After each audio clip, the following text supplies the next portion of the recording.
오늘도 말씀으로 나오신 모든 분들 환영하고 축복합니다. 오늘부터 저희는 사무엘 상하를 이제 들어가게 됩니다. 드디어 이 사사의 시대의 마지막 끝자락을 맞는 사무엘상이 시작됩니다. 사무엘상은 누가 지었는지 사실은 잘 모릅니다. 근데 내용이 시작이 사무엘로부터 시작해서 사무엘이 선지자로 있었을 때의 모든 상황들이 기록되기 때문에 아마도 사무엘이 대부분을 적었을 것이다. 그런데 이후 사무엘이 죽고 나서의 일들은 그 이후에 편집자가 편집하지 않았을까라는 것이 사람들의 생각입니다. 사무엘 상하에서 등장하는 인물은 3명으로 보시면 됩니다. 먼저 사무엘이 등장하고 사울과 다윗이라는 두 왕이 등장하게 되죠. 이들을 바라보며 여러분, 하나님께서 어떤 사람을 높일 것이고 어떤 사람을 낮추며 어떤 사람을 승리하게 하고 어떤 사람을 패배하게 하시고 어떤 사람을 세워주시고 낮추는지, 여러분, 이런 확고한 하나님의 기준이 이 사무엘상에서 드러나게 됩니다. 그러니까 하나님이 이런 것을 좋아하시는구나, 이런 것을 싫어하시는구나, 여러분 한번 구분하여 보시고 하나님께서 좋아하는 것을 택해서 행하시는 모든 분들 되시기를 축복합니다. 오늘 사무엘상 1장인데요. 여기서는 에브라임의 지파에 한 사람이 나옵니다. 엘가나라는 사람이 나오죠. 이 사람에게는 2명의 와이프가 있습니다. 브닌나와 한나입니다. 너무나 유명한 이름이죠, 한나. 이 2명의 와이프가 서로 되게 대조적입니다. 어떤 것이 대조적이냐면 브닌나는 아이가 많았어요. 그런데 한나는 아이가 없었습니다. 그리고 반대로 한나는 남편에게 사랑을 받았어요. 그러나 브닌나는 남편에게 사랑을 받지 못했습니다. 그러니까 서로가 서로에게 원수인 거예요. 서로가 가진 것을 질투하며 시기하며 그렇게 서로가 서로를 격분시키는 일들을 이 한 가정에서 일어나는 이런 좀 안타까운 사건들이 일어납니다. 그래서 여기 보면은 6절에서 7절 보면 다 서로가 심히 격분하게 했어요. 마음을 막 상하게 하고 막 열받게 하는 거죠.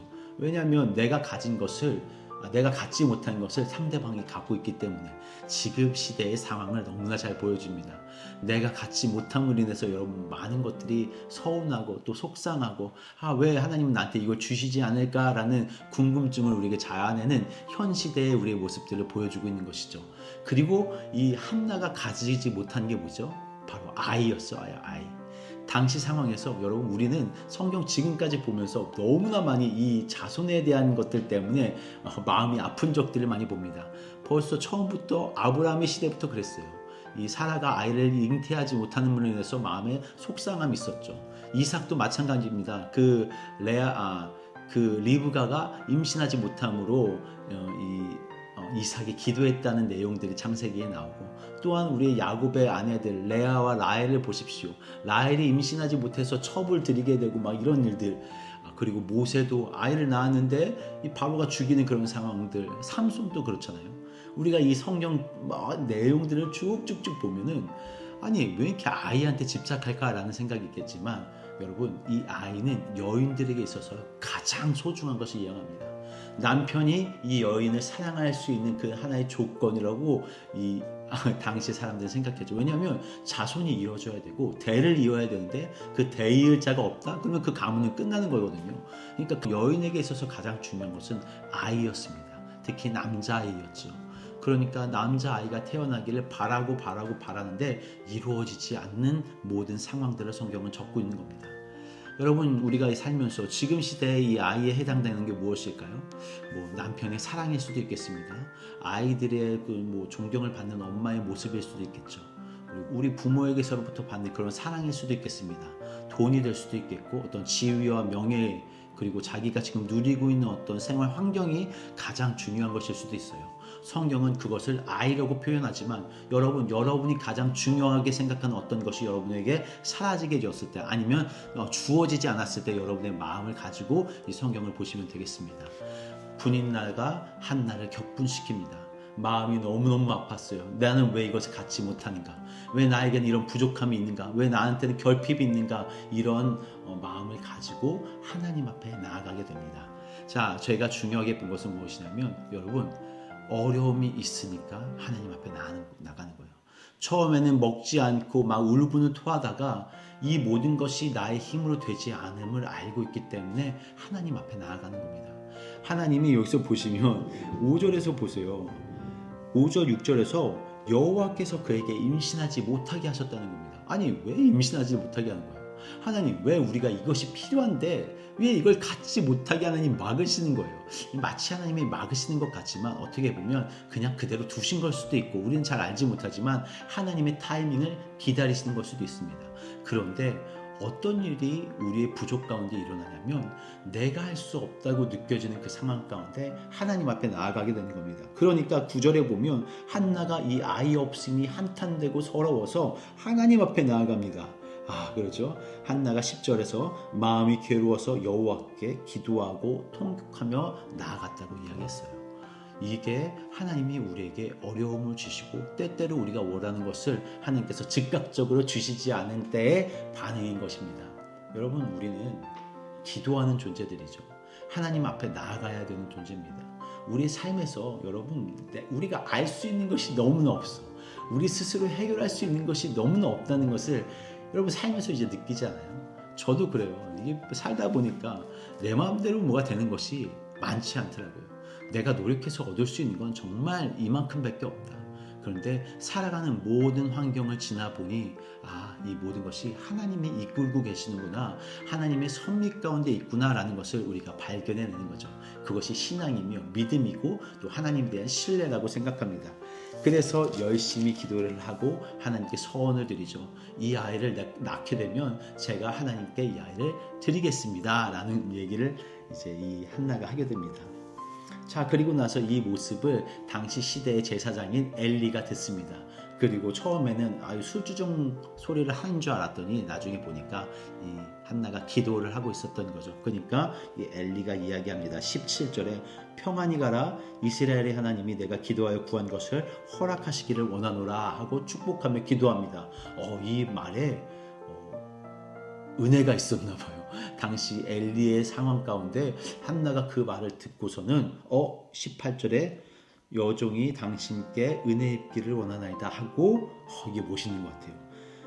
가서 먹고 얼굴에 다시는 근심빛이 없더라.